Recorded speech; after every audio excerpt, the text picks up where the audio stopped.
Welcome back to city news. పట్టణ బోస్ రోడ్లోని కాకుమాని శంకర్ని ధర్మసత్రం నందు నూతనంగా నిర్మించిన భవన సముదాయం ప్రారంభోత్సవం జరిగింది.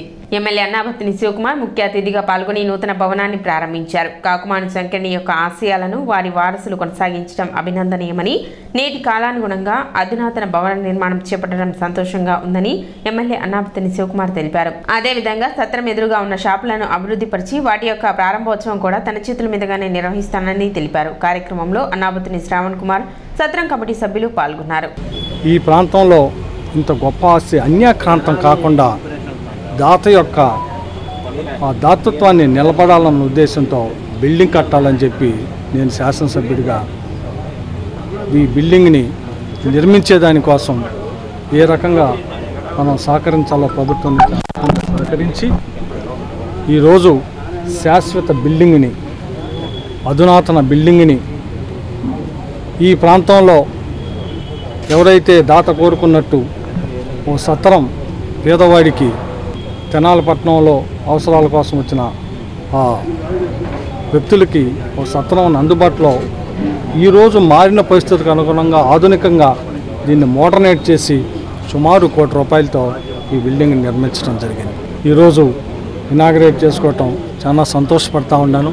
అలాగే దీని ఎదురున్న కాంప్లెక్స్ని కూడా రాబోయే రోజుల్లో శంకుస్థాపన చేసి దాన్ని కూడా బిల్డింగ్గా నిర్మించి దాని ఇనాగరేషన్ కూడా శాసనసభ్యుడిగా అన్నాబత్తి శివకుమారే ఓపెనింగ్ కూడా చేస్తాడని చెప్పి ఈ సందర్భంగా శ్రీ కాకుమాని శంకరుని గారి ధర్మసత్రంలో ఈరోజు కొత్తగా నిర్మించిన భవనము గౌరవ మన శాసనసభ్యుల వారిచే ఈరోజు ఓపెనింగ్ చేసుకోవడం జరుగుతుంది. ఈ బిల్డింగు మొత్తం కూడా ₹1 కోటి ఎస్టిమేట్తో 2 అంతస్తుల బిల్డింగ్ కూడా మేము ఎస్టిమేట్లు చేసి ప్లాను అప్రూవల్ తీసుకొని ఈ బిల్డింగ్ నిర్మాణం జరిగింది. పైన కూడా కంప్లీట్ చేయడానికి టైం తీసుకున్నాం.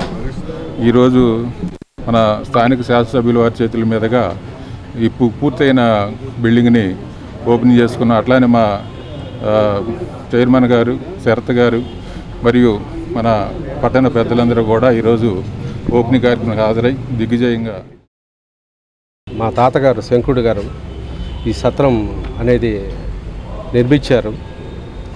ఆ తర్వాత మా నాన్నగారు 1966లో శంకుస్థాపన స్టోన్ వేశారు. కానీ అప్పటి నుంచి ఇప్పటి వరకు కాలేదు. దాదాపు 58 ఇయర్స్ అయింది. నా జనరేషన్లో 2024లో ఎమ్మెల్యే గారు సహకారాలతో నేను ఈ బిల్డింగ్ నిర్మాణం కంప్లీట్ చేయించాను. వార్డు పర్యటనలో భాగంగా మున్సిపల్ చైర్పర్సన్ తాడిపోయిన రాధిక పట్టణ 22వ వార్డులో పర్యటించారు. వార్డులో పర్యటించి డ్రైన్లను, శానిటేషన్ పనులను పరిశీలించారు. అదేవిధంగా ఖాళీ ప్రదేశాల్లో పెరిగిన పిచ్చి మొక్కలను తొలగింపచేశారు. ఈ సందర్భంగా ఆమె మాట్లాడుతూ ఖాళీ స్థల యజమానులు పిచ్చి మొక్కలు పెరగకుండా ఎప్పటికప్పుడు శుభ్రపరచుకోవాలని సూచించారు. అదేవిధంగా కాలువల్లో వ్యర్థాలను పడవేస్తున్నారని, దీని కారణంగా మురుగునీటి పారుదలకు ఆటంకం కలుగుతుందని తెలిపారు. ప్రజలు పురపాలక సంఘం చేస్తున్న కృషికి వారి వంతు బాధ్యతగా సహకరించాలని చైర్పర్సన్ రాధిక సూచించారు.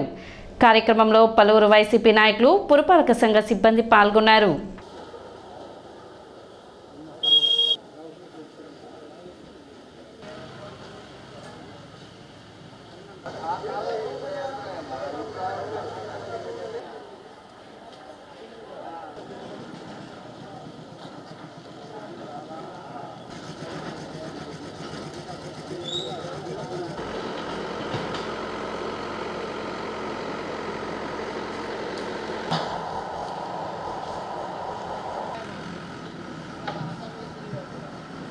నలభై వార్డులో భాగంగా ఈరోజు 22వ వార్డుకి పర్యటిస్తానికి వస్తాం జరిగింది.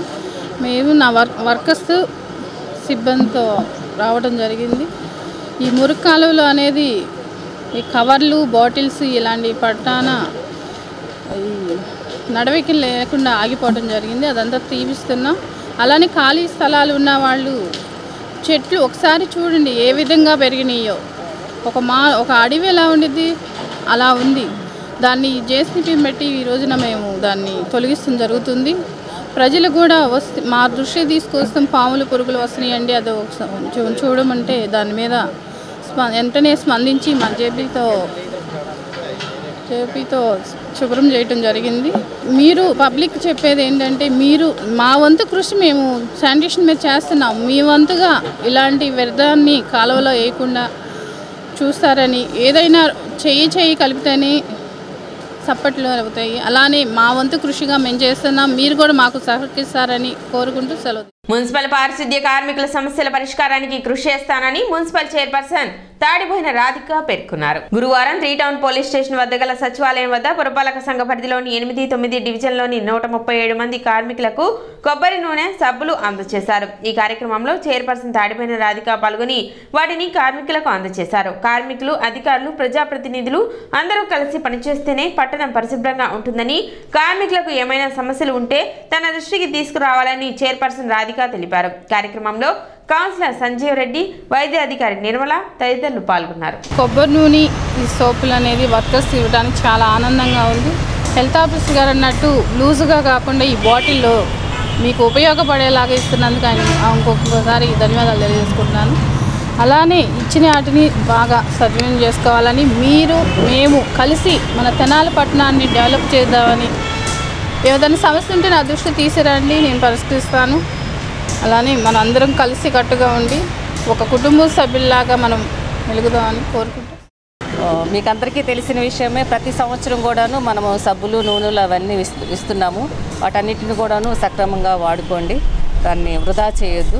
ఇంతకుముందు మీకు లూజ్గా ఇచ్చేవాళ్ళు, నేను వచ్చిన తర్వాత నేను అలా అంటే కల్తీ అవుతుంది, ఏదన్నా కానీ ఒకసారి మూత తీసిన తర్వాత డస్ట్ పడి స్మెల్ వస్తుందని కంప్లైంట్ వచ్చింది.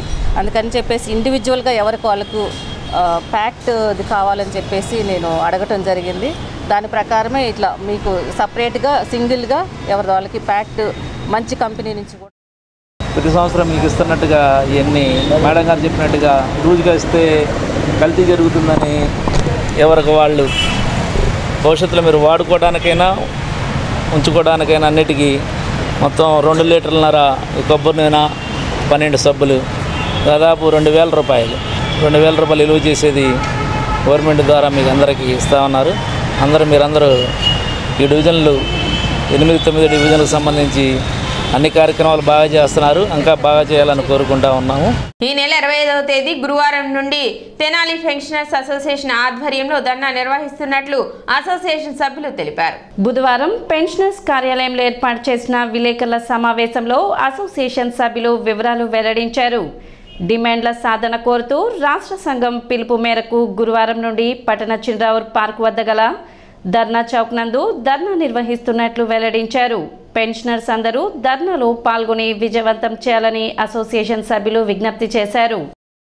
తెనాలి యూనిట్ రేపు 25వ తేదీ 10 గంటలకు చిన్రావూర్ పార్క్ దగ్గర గల ధర్నా చౌక్లో ధర్నాని నిర్వహిస్తున్నాం. పెన్షనర్స్ అందరూ కూడా ఆ ధర్నాకి విచ్చేసి జయప్రదం చేయవలసిగా కోరుతున్నాం. మేమేమి పెన్షన్లు పెంచమని ఈ ధర్నాలు చేయటలా, మాకు చట్టబద్ధంగా, న్యాయబద్ధంగా ప్రభుత్వం ఇచ్చిన జీవోల ప్రకారమే రావాల్సిన అనేక ఏళ్ల నాటి ఏరియర్స్ని ఇప్పించమని, డిఏ ఏరియర్స్, పిఆర్టీ ఏరియర్స్ ఇవన్నీ కూడా ఇప్పించమని వాళ్ళు జీవోలు ఇచ్చి కూడా పెన్షనర్స్ అంటే పండు ఆకులు ఎప్పుడు రాలిపోతారో తెలియదు.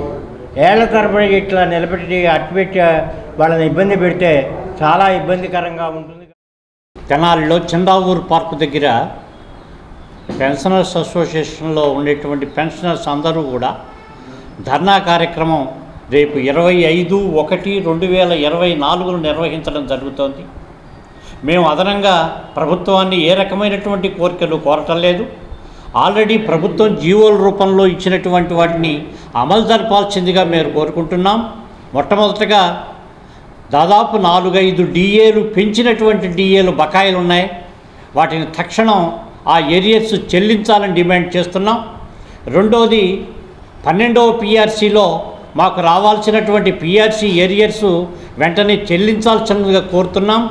ఇంకోటి ఏంటంటే ప్రతి నెల పెన్షన్దారులు అందరూ కూడా 225 రూపాయలు, 300 రూపాయల చొప్పున ఈహెచ్ఎస్కి మేము జమ చేస్తున్నాం.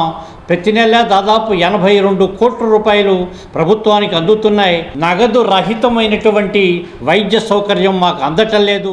సిటీ న్యూస్ ముగించే ముందు ముఖ్యాంశాలు మరోసారి.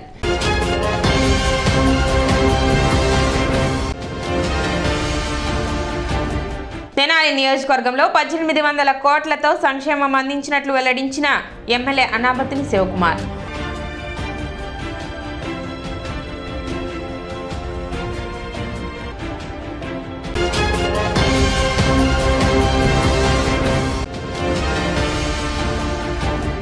కొలిపర మండలంలో కొనసాగుతున్న మాజీ మంత్రి ఆలపాటి రాజేంద్ర ప్రసాద్ చేపట్టిన ప్రజా పాదయాత్ర.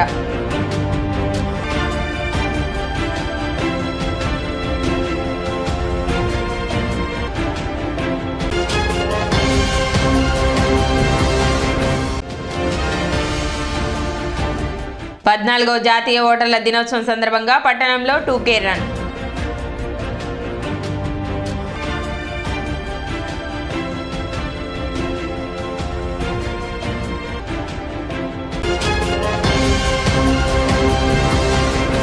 సిటీ న్యూస్ ఇంతటితో సమాప్తం. నమస్కారం.